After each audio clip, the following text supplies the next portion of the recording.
Hi friends, എല്ലാവർക്കും ഓണാശംസകൾ നേർന്നുകൊണ്ട് ഞാൻ ഇന്നത്തെ റെസിപ്പിയിലേക്ക് കടക്കുകയാണ്. ഞാൻ ഓണസദ്യ ഉണ്ടാക്കിയതിൻ്റെ കുറച്ച് റെസിപ്പികളാണ് അപ്ലോഡ് ചെയ്യുന്നത്. വെള്ളരിക്ക കട്ട് ചെയ്ത് വെച്ചിട്ടുണ്ട്, പിന്നെ ബീട്രൂട്ടും പച്ചടിക്കാണ് റെഡിയാക്കി വെച്ചിരിക്കുന്നത്. ഇനി എന്താ 2 ഏത്തയ്ക്ക, അല്പം മഞ്ഞൾപ്പൊടിയും പച്ചമുളകും ചേർത്ത് വെച്ചിട്ടുണ്ട്. പിന്നെ വെണ്ടയ്ക്ക ഇത് വറുത്തെടുക്കാനുള്ളതാണ് കിച്ചടിക്ക് വേണ്ടിയിട്ട്. ഇനി നമുക്കിതിന് വേണ്ടിയിട്ട് തേങ്ങ റെഡിയാക്കണം, അത് അരപ്പ് റെഡിയാക്കണം. പച്ചടിക്ക് നമ്മൾ ഉണ്ടാക്കുന്നത്, അതായത് ഏത്തയ്ക്ക പച്ചടി, വെള്ളരിക്ക പച്ചടി, ഇതൊക്കെ ഉണ്ടാക്കുമ്പം നമ്മൾ തേങ്ങയും ജീരകവും മാത്രമേ അരയ്ക്കുകയുള്ളൂ. ഓക്കെ, അപ്പോൾ ആദ്യം നമുക്ക് അത് അരപ്പ് മാറ്റിയെടുക്കാം. പിന്നെ നമ്മൾ പുളിശ്ശേരി എന്ന് വെച്ചാൽ ഇതിപ്പോൾ ഞാൻ പുളിശ്ശേരിക്കാണ് അരയ്ക്കുന്നത്. അര ടീസ്പൂൺ നമ്മുടെ ഉലുവയും 1/2 ടീസ്പൂൺ ജീരകവും കുറച്ച് തേങ്ങയും കൂടി അരച്ച് മാറ്റി വെച്ചിട്ടുണ്ട്. ഇനി ഞാൻ 1 ലിറ്റർ തൈരാണ്, അത് മൊത്തത്തിലെടുത്തിട്ട് മിക്സ് ചെയ്ത് വെക്കുകയാണ്. എല്ലാത്തിനും കൂടിയിട്ടാണ്, അതായത് പച്ചടിക്കും കിച്ചടിക്കും പുളിശ്ശേരിക്കും എല്ലാത്തിനും കൂടി എടുക്കാൻ വേണ്ടിയിട്ട് നല്ല രീതിയിലൊന്ന് ബീറ്റ് ചെയ്ത് ഒരുമിച്ച് മാറ്റി വെക്കുകയാണ്. ഇപ്പോൾ ഇതിനൊരു ടിപ്സ് എന്ന് പറഞ്ഞു കഴിഞ്ഞാൽ, നമ്മൾ ഈ പച്ചടി ഉണ്ടാക്കുമ്പോൾ എല്ലാം നമ്മൾ ജീരകം മാത്രമേ അരയ്ക്കാറുള്ളൂ അരപ്പ് തയ്യാറാക്കുമ്പോൾ. കിച്ചടി ഉണ്ടാക്കുമ്പോൾ നമ്മൾ അതിനകത്ത് കടുവും കൂടി അരയ്ക്കാറുണ്ട്. അതായത് കിച്ചടികൾ എന്ന് പറയുന്നത് നമ്മൾ വെണ്ടയ്ക്ക ചേർത്ത് വറുത്തിട്ട് എടുക്കുന്ന കിച്ചടിയാണ്. ബീട്രൂട്ട് എന്ന് പറയുന്നത് കിച്ചടിയാണ്. പിന്നെ വെള്ളരി, ഇപ്പം നമ്മൾ വെള്ളരിക്ക ഞാൻ പറഞ്ഞില്ലേ, പച്ചമുളകും മഞ്ഞളും ഇട്ട് വേവിച്ച് കൊണ്ടുവന്ന് അതിലേക്ക് ഞാൻ 1/2 ടീസ്പൂൺ ഉലുവയും 1/2 ടീസ്പൂൺ ജീരകവും കൂടി ചേർത്ത് നല്ല രീതിയിൽ അരച്ച് പേസ്റ്റ് രൂപത്തിൽ ചേർത്തിട്ടുണ്ട്. അപ്പോൾ ഈ അരപ്പ് ചേർത്ത് കഴിഞ്ഞിട്ട് വീണ്ടും ഒന്ന് ചൂടാക്കണം. അതിൻ്റെ പച്ചമണമൊന്ന് മാറുന്ന വരെ നമ്മളൊന്ന് ചൂടാക്കി എടുക്കണം കേട്ടോ. പിന്നെ നമ്മൾ ചൂടാക്കി ആ ചൂടോടുകൂടി തന്നെ അടുപ്പത്ത് വെക്കണമെന്നൊന്നുമില്ല, ആ തൈരങ്ങ് ചേർത്താൽ മതി. അപ്പോൾ പുളിശ്ശേരി നമ്മുടെ റെഡിയായി, കണ്ടില്ലേ. അപ്പോൾ അരപ്പ് ചേർത്ത് നല്ല രീതിയിൽ ഞാനൊന്ന് ചൂടാക്കി എടുത്തിട്ടുണ്ട്. ഇനി നമുക്ക് അതിലേക്ക് ആവശ്യമുള്ള തൈര് ചേർക്കാം. നമ്മളവിടെ ബീറ്റ് ചെയ്ത് വെച്ചിരിക്കുന്ന തൈരില്ലേ, അത് നമുക്ക് കുറേശ്ശെ ഒരു 2-3 തവി പുളിക്കനുസരിച്ചിട്ട് ഒഴിച്ചു കൊടുക്കുക. നന്നായിട്ടൊന്ന് മിക്സ് ചെയ്ത് കൊടുക്കുക കേട്ടോ. എല്ലാവരും ഓണത്തിൻ്റെ തിരക്കിലായിരിക്കും. ഇത് ഞാൻ രാവിലെ ഉണ്ടാക്കിയപ്പോൾ ഞാൻ വിചാരിച്ചു വീഡിയോസ് എടുത്ത് അപ്ലോഡ് ചെയ്യാമെന്ന് വിചാരിച്ചതാണ്. സമയമുള്ളവരൊക്കെ കാണാം. ഓക്കെ, എൻ്റെ ഓണം ഒരുക്കങ്ങളാണ് ഞാൻ അപ്ലോഡ് ചെയ്യുന്നത്. ഞാൻ അതിൻ്റെ കടുവും കൂടി വറുത്തങ്ങ് മാറ്റി കേട്ടോ. അതായത് കറിവേപ്പിലയും കുറച്ച് ഉണക്കമുളകും കടുവും കൂടി ഇട്ട് പൊട്ടിച്ച് ഞാൻ മാറ്റിയിട്ടുണ്ട്. ഓക്കെ, അപ്പോൾ നമ്മുടെ പുളിശ്ശേരി ഇവിടെ റെഡി ആയിട്ടുണ്ട്. അടുത്ത് നമുക്ക് ഏത്തയ്ക്ക പച്ചടിക്കും വെള്ളരിക്ക പച്ചടിക്കും കൂടെ ഒരുമിച്ച് അരപ്പെടുക്കാവേ.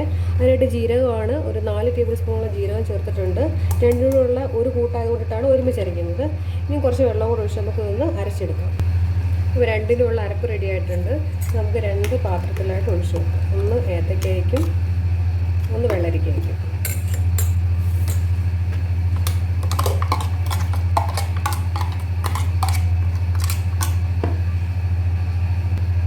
കിച്ചടികൾക്കുള്ള തയ്യാറാക്കാം അരപ്പ്. അതും ഞാൻ 2 ടൈപ്പ് കിച്ചടി ഉണ്ടാക്കുന്നുണ്ട്, വെണ്ടയ്ക്ക കിച്ചടിയും ബീട്രൂട്ട് കിച്ചടി. അപ്പോൾ അതിനുള്ളതെന്ന് വെച്ച് കഴിഞ്ഞാൽ നമ്മൾ കടുവും കൂടെ ആഡ് ചെയ്യുന്നുണ്ട്. അതുകൊണ്ടിട്ടാണ് ഞാൻ ഏത്തയ്ക്ക പച്ചടിയും കൂടെ അരയ്ക്കാഞ്ഞത്. നമ്മൾ ഏത്തയ്ക്ക പച്ചടിക്കും വെള്ളരിക്ക പച്ചടിക്കും ജീരകം മാത്രമേ ചേർക്കത്തുള്ളൂ. ഈ കിച്ചടികൾക്ക് 2 എണ്ണത്തിന് നമ്മൾ ജീരകവും ചേർക്കാറുണ്ട്, അതിനോടൊപ്പം തന്നെ കടുവും കൂടി ചേർക്കാറുണ്ട്. ഏകദേശം 2 ടേബിൾ സ്പൂൺ ജീരകവും 2 ടേബിൾ സ്പൂൺ കടുവും കൂടി ചേർത്ത് നന്നായിട്ട് വെള്ളം ചേർത്ത് അരച്ചെടുക്കുക. അരപ്പായിട്ടുണ്ട്. നമുക്ക് 2 പാത്രത്തിലായിട്ട് മാറ്റാം കേട്ടോ. ഒന്ന് നമ്മുടെ വെണ്ടയ്ക്ക കിച്ചടിക്കും ഒന്ന് ബീട്രൂട്ട് കിച്ചടിക്കും. 2ൻ്റെയും അരപ്പ് ഒന്ന് തന്നെയാണ്. അപ്പോൾ പിന്നെ കുഴപ്പമില്ല. ഇനി വെണ്ടയ്ക്ക ഒന്ന് ഫ്രൈ ചെയ്തെടുക്കണം. നമ്മൾ ബീട്രൂട്ട് കുക്കറിലിട്ട് വേവിച്ച് വെച്ചിട്ടുണ്ട്, അതൊന്ന് മിക്സിയിലൊന്ന് കറക്കിയെടുക്കണം. ഏത്തയ്ക്കയെല്ലാം നന്നായിട്ട് വെന്തിട്ടുണ്ട്. ഇതിലേക്ക് നമ്മൾ അരപ്പ് ചേർത്തിട്ട് അടുപ്പത്ത് വെച്ച് ഒന്ന് വെള്ളം വറ്റിച്ചെടുക്കണം. അരപ്പിൻ്റെ അകത്ത വെള്ളവും ഏത്തയ്ക്കകത്ത വെള്ളവും കൂടി ഒന്ന് നല്ല രീതിയിലൊന്ന് വറ്റിച്ചെടുക്കണേ. എന്നിട്ട് നമ്മൾ നന്നായിട്ട് ചൂടായതിനു ശേഷം മാത്രമേ തൈര് ചേർത്തിട്ടുള്ളൂ. തൈര് ചേർത്തിട്ട് പിന്നെ ഒരുപാടങ്ങ് ചൂടാക്കാറില്ല. അപ്പോൾ ഇതൊന്ന് നല്ല രീതിയിലൊന്ന് വറ്റിയിട്ട് ശേഷം മാത്രം നമ്മൾ തൈര് ചേർക്കാവുള്ളൂ. ഓക്കെ, അപ്പോൾ ഇതൊന്ന് അടുപ്പത്ത് വെച്ച് എണ്ണ വറ്റിച്ചുകൊണ്ട് വരട്ടെ. ബീട്രൂട്ട് എല്ലാം വെന്തിട്ടുണ്ട്. ഇതൊന്ന് മിക്സിയിലൊന്ന് കറക്കിയെടുത്താൽ മതി. നല്ല രീതിയിൽ വെന്ത് കിടക്കുകയാണിത്.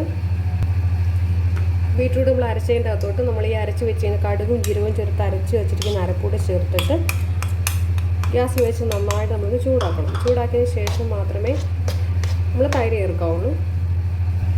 ഏത്തയ്ക്ക് അടുപ്പത്ത് വെച്ച് ചൂടായിട്ടുണ്ട്, എല്ലാം ആയിട്ടുണ്ട്.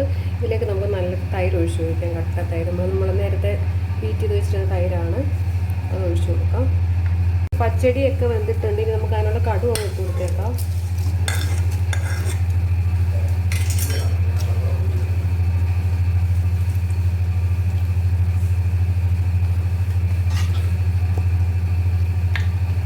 പച്ചടി റെഡി ആയിട്ടുണ്ട്. നമ്മുടെ ബീട്രൂട്ട് നന്നായിട്ട് വേവിച്ച് വെച്ചിട്ടുണ്ട്. ഇനി അതിനകത്ത് നമുക്ക് തൈര് ചേർക്കാം. തൈര് ചേർത്തിട്ട് ഇളക്കി യോജിപ്പിച്ചിട്ട് കടുക് ഇട്ട് കൊടുക്കാം. കിച്ചടി, ബീട്രൂട്ട് കിച്ചടിക്കുള്ള എല്ലാം റെഡി ആയിട്ടുണ്ട്. നമുക്ക് കടുക് കൂടെ ഇട്ട് കൊടുക്കാം. നമ്മുടെ പുളിശ്ശേരി റെഡിയായി. ഏത്തയ്ക്ക പച്ചടി റെഡി ആയിട്ടുണ്ട്. പിന്നെന്താ, ബീട്രൂട്ട് കിച്ചടി റെഡി ആയിട്ടുണ്ട്. ഇനി വെണ്ടയ്ക്ക കിച്ചടി റെഡി ആക്കിക്കൊണ്ടിരിക്കുക. വെണ്ടയ്ക്ക ഫ്രൈ ചെയ്തുകൊണ്ടിരിക്കുകയാണ്. അടുത്ത നമ്മുടെ വെള്ളരിക്ക പച്ചടിയാണ്. അതിനുള്ള വെള്ളരിക്കയൊക്കെ വെന്തിട്ടുണ്ട്. അതിലേക്ക് നമ്മുടെ അരച്ച് വെച്ചിരിക്കുന്ന നമ്മളുടെ വെളുത്തുള്ളി അല്ല, ജീരകവും തേങ്ങയും കൂടെ അരച്ച് വെച്ചിരിക്കുന്നതാണ്. കുറേ കറികളാകുമ്പോൾ ആപ്പാട് കൺഫ്യൂഷനാണ് കേട്ടോ. അതങ്ങോട്ട് നമുക്ക് ചേർത്ത് കൊടുക്കാം. എന്നിട്ട് അടുപ്പത്ത് വെച്ചിട്ട് ഒന്ന് ചൂടാക്കിയതിന് ശേഷം എല്ലാം ചെയ്യുന്ന പോലെ തന്നെ നമുക്ക് തൈര് ഇട്ട് കൊടുക്കാം ലാസ്റ്റ്. വെള്ളരിക്ക പച്ചടിക്ക് കടുക് വറുത്തതാണ്. പച്ചടി ആയിട്ടുണ്ട്. വെണ്ടയ്ക്ക കിച്ചടിയുടെ അരപ്പും വെണ്ടയ്ക്കയും കൂടി, വെണ്ടയ്ക്ക വറുത്തും കൂടി ഞാൻ ചൂടാക്കി വെച്ചിരിക്കുകയാണ്. ഇതിലേക്ക് നമുക്ക് ആവശ്യമുള്ള തൈര് ചേർക്കാം. ഇനി വെണ്ടയ്ക്ക കിച്ചടിയും ഇവിടെ റെഡി ആയിട്ടുണ്ട്. തൈര് ചേർത്ത് കഴിഞ്ഞിട്ട് പിന്നെ നമ്മൾ ചൂടാക്കത്തില്ല കേട്ടോ. അപ്പോൾ വെണ്ടയ്ക്ക കിച്ചടി നല്ല ചൂടോടുകൂടി തന്നെയാണ് നമ്മൾ ആ തൈര് കൂടി ചേർക്കുന്നത്. അപ്പോൾ കിച്ചടി റെഡി ആയിട്ടുണ്ട്. അപ്പോൾ പുളിശ്ശേരി, ഏത്തയ്ക്ക പച്ചടി, ബീട്രൂട്ട് കിച്ചടി, വെണ്ടയ്ക്ക കിച്ചടി ഇത്രയെല്ലാം റെഡി ആയിട്ടുണ്ട്. ഇനി നമ്മൾ എരിശ്ശേരി ഉണ്ടാക്കുന്നുണ്ട് കേട്ടോ. അപ്പോൾ അതിനായിട്ട് കുറച്ച് പയർ ഞാൻ കുക്കറിൽ ഉപ്പിട്ട് വേവിക്കാൻ വെച്ചിട്ടുണ്ട്. ഇനി അതിനകത്തേക്ക് മത്തങ്ങ അരിഞ്ഞ് ചേർക്കണം. അതിനുള്ള അരപ്പ് റെഡിയാക്കണം. ഓക്കെ, ഇതുമായിട്ടുണ്ട്. ഇതിന് കടുക് ഇട്ട് കൊടുക്കാം. നമ്മുടെ കിച്ചടി ഇവിടെ റെഡി ആയിട്ടുണ്ട്. വെണ്ടയ്ക്ക കിച്ചടി. മത്തങ്ങ എരിശ്ശേരിക്കുള്ള അരപ്പ് തയ്യാറാക്കാനായിട്ട് 2 പിടി തേങ്ങ ഞാൻ ഇടുന്നുണ്ട്. 2 പിടി തേങ്ങ ഇടുന്നുള്ളൂ കേട്ടോ. 2 പിടി തേങ്ങ ഇട്ടിട്ട് നേരത്തെ ഞാൻ അപ്ലോഡ് ചെയ്തിട്ടുള്ളതാണ്.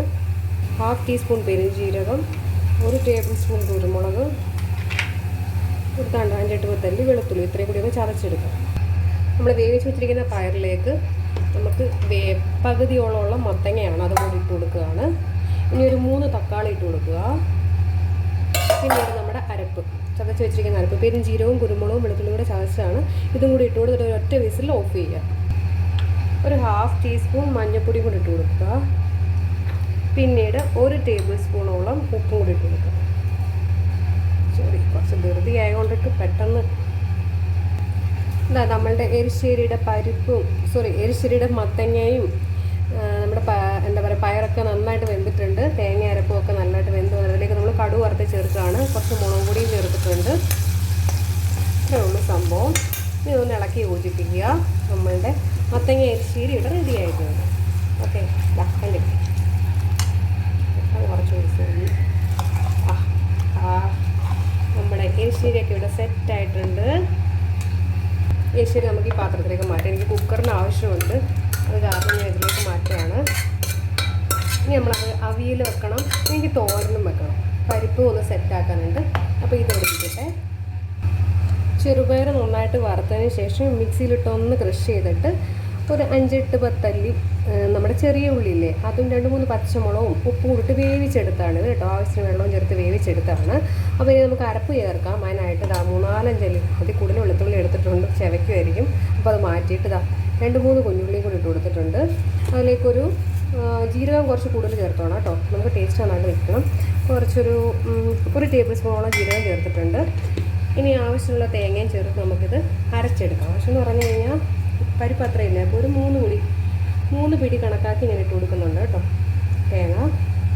ഓക്കെ, ഇനി നല്ല പേസ്റ്റ് രൂപത്തിൽ അരച്ചിട്ട് അത് യോജിപ്പിച്ച് കഴിഞ്ഞാൽ നമ്മുടെ പരിപ്പ് റെഡിയാവും. അടുത്ത് നമുക്ക് അവിയലിനുള്ള അരപ്പ് തയ്യാറാക്കാം. കുറേ കുഞ്ഞുള്ളി ഇട്ട് കൊടുത്തിട്ടുണ്ട്. ഇനി നമ്മൾ ചെയ്യുന്നതിലേക്ക് ആവശ്യമുള്ള വെളുത്തുള്ളി ഒരു 5-8 അല്ലി വെളുത്തുള്ളി ഇട്ട് കൊടുക്കുന്നുണ്ട്. ഓക്കെ, ഇനി ചെയ്യേണ്ടത് 1 ടേബിൾ സ്പൂണോളം ജീരകം, പിന്നെ ആവശ്യമുള്ള തേങ്ങ കുറച്ച് കൂടുതലുണ്ട് അരപ്പ്, അത് കാരണം ഒരു 3-4 പിടിയോളം തേങ്ങ ഇട്ട് കൊടുക്കുന്നുണ്ട്.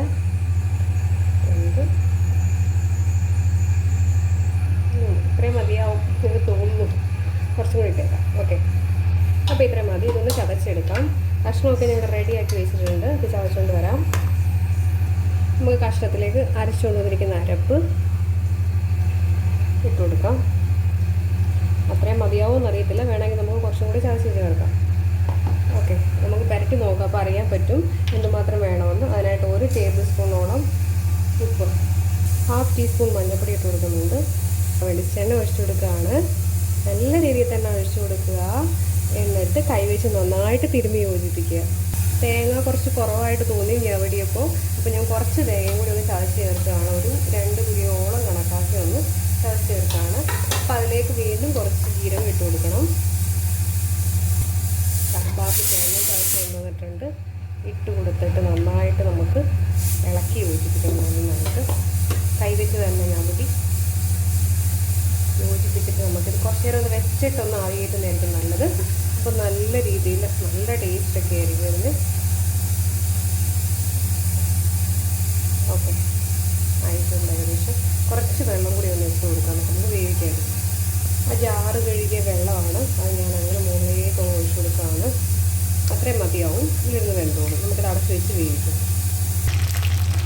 പരിപ്പിനുള്ള കടുവാണ് ഇത്. ഞാൻ നെയ്ക്കകത്താണ് കടുവ് വറക്കുന്നത്. കുറച്ച് കറിവേപ്പിലയും കടുവും ഉണക്കമുളകും ഇട്ടിട്ടുണ്ട്. അതിലേക്ക് അരപ്പാണ് ഒഴിച്ചു കൊടുക്കുന്നത്. ആദ്യം അരപ്പിലേക്ക് തന്നെ നമ്മൾ വേവിച്ച് വെച്ചിരിക്കുന്ന പരിപ്പ് ഒഴിച്ചു കൊടുക്കുകയാണ്.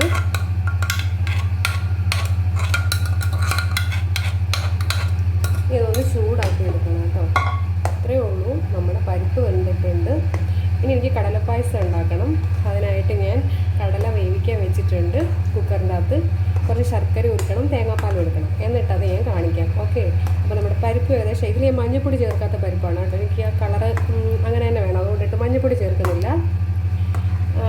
അങ്ങനെ ഇരിക്കട്ടെന്ന് വിചാരിച്ചു. ഓക്കെ, ഇതൊന്ന് ചൂടാക്കാൻ വേണമെങ്കിൽ നല്ല ചൂടിലാണ് നമ്മൾ ഒഴിച്ചു കൊടുത്തിരിക്കുന്നത്. അരപ്പെന്നാൽ ഒന്നുകൂടെ ചൂടാകണമെന്നുണ്ടെങ്കിൽ ജസ്റ്റ് ഒന്ന് തിള വരുന്നതിന് മുമ്പ് നമുക്കൊന്ന് ഇറക്കി കൊടുക്കാവേ. അപ്പോൾ നമ്മുടെ പരിപ്പും റെഡി ആയിട്ടുണ്ട്. ഇനി എനിക്ക് ക്യാബേജ് തോരൻ ഉണ്ടാക്കാനുണ്ട്, അതും കൂടി ഉണ്ടാക്കണം. റെസിപ്പി ഒരുപാടുള്ളത് കാരണം ഇതെല്ലാം ഞാൻ തന്നെയാണ് ചെയ്യുന്നത്. അതുകൊണ്ട് ചേട്ടൻ തേങ്ങയൊക്കെ തിരികെ തരുന്നുണ്ട്, വേറെ ആരും ഇല്ല. അതുകൊണ്ടിട്ട് വളരെ ബുദ്ധിമുട്ടാണ്. എങ്കിലും ഞാൻ ഉണ്ടാക്കണം, അപ്ലോഡ് ചെയ്യണമെന്ന് വിചാരിച്ചിട്ടുണ്ട്. റെസിപ്പി പറ്റുമെങ്കിൽ ഞാൻ അപ്ലോഡ് ചെയ്യാം, അല്ലെങ്കിൽ തിരുവോണം കഴിഞ്ഞാൽ അടുത്ത ദിവസമാണെങ്കിൽ ഞാൻ അപ്ലോഡ് ചെയ്യുന്നതായിരിക്കും. ഓക്കെ, കടലപ്പായസം ഉണ്ടാക്കാനായിട്ട് ഞാൻ കുറച്ച് രണ്ടാമത്തെ തേങ്ങാപ്പാൽ ഒഴിച്ച് വെച്ചിട്ടുണ്ട്. അതിലേക്ക് ശർക്കര ഉരുക്കിയതാണ്, അതും കൂടി ഒഴിച്ച് കൊടുക്കുകയാണ്. ഏകദേശം ഒരു 1/2 കിലോ ശർക്കരയോടെ ഞാൻ ഉരുക്കി വെച്ചിട്ടുണ്ടായിരുന്നു, അത് ഒഴിച്ച് കൊടുക്കുകയാണ്. ഇനി നമ്മൾ ചെയ്യേണ്ടത് വേവിച്ച് വെച്ചിരിക്കുന്ന നമ്മുടെ കടലയില്ലേ, അത് നമുക്ക് കൊടുക്കാം.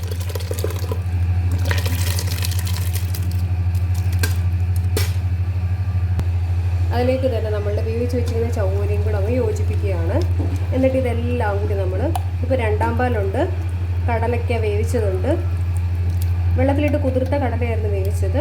ഇനി ഇത് അടുപ്പത്ത് വെച്ച് നല്ല രീതിയിൽ ശർക്കരയ്ക്കകത്ത് ഇങ്ങനെ നല്ല രീതിയിൽ മുറുകി വരണം. ഓക്കെ, 2ാം പാലും ഇപ്പോൾ ശർക്കര, ചൗവരി വേവിച്ചത്, കടല വേവിച്ചത് എല്ലാം കൂടി നല്ല രീതിയിൽ അങ്ങോട്ട് യോജിപ്പിച്ച് കുറേ ടൈം എടുക്കും.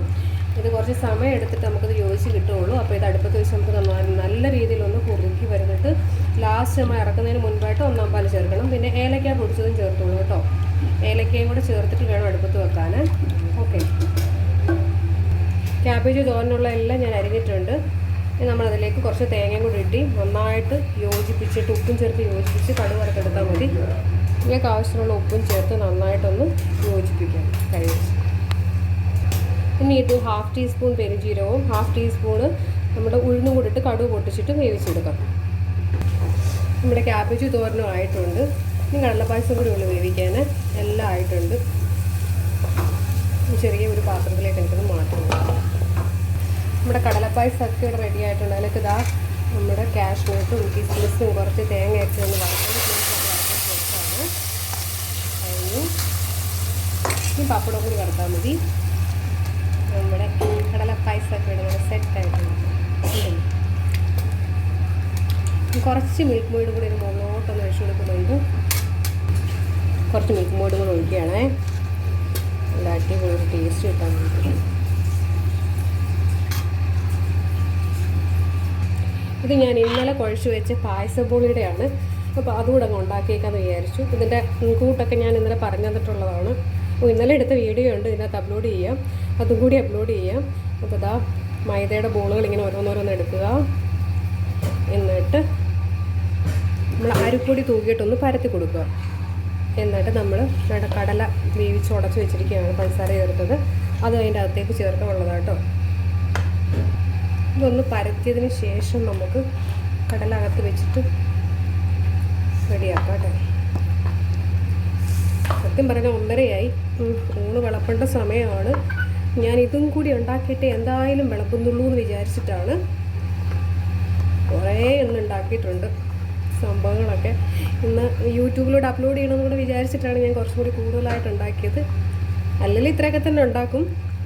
കടലപ്പായസം, പിന്നെ പാലടയുടെ ഞാൻ അപ്ലോഡ് ചെയ്തിട്ടില്ല. റൗണ്ട് ആക്കിയിട്ട് അതിൻ്റെ നടുക്കേക്ക് ഞാൻ കടല വെച്ച് കൊടുക്കുകയാണ്. കടല നമ്മളിങ്ങനെ വേവിച്ച് ഉടച്ച് വെച്ചിരുന്നതാണ്, ഫ്രിഡ്ജ് വെച്ചിരുന്നത് അത് കേട്ടോ. ഇതിപ്പോൾ ഞാൻ എടുത്തതാണ്. തണുപ്പൊക്കെ നന്നായിട്ട് മാറിയിട്ടൊന്നുമില്ല. എങ്കിലും ബോളി വേണമെന്നുള്ളൊരാഗ്രഹം, കാരണം പാലട ഉണ്ടാക്കിയപ്പോൾ പിന്നെ ബോളി വേണമല്ലോ. അന്നേരം പിന്നെ ഉണ്ടാക്കാമെന്ന് വിചാരിച്ചു. എന്നിട്ട് സൈഡെല്ലാം ഒന്ന് യോജിപ്പിച്ച് കൊടുക്കുക.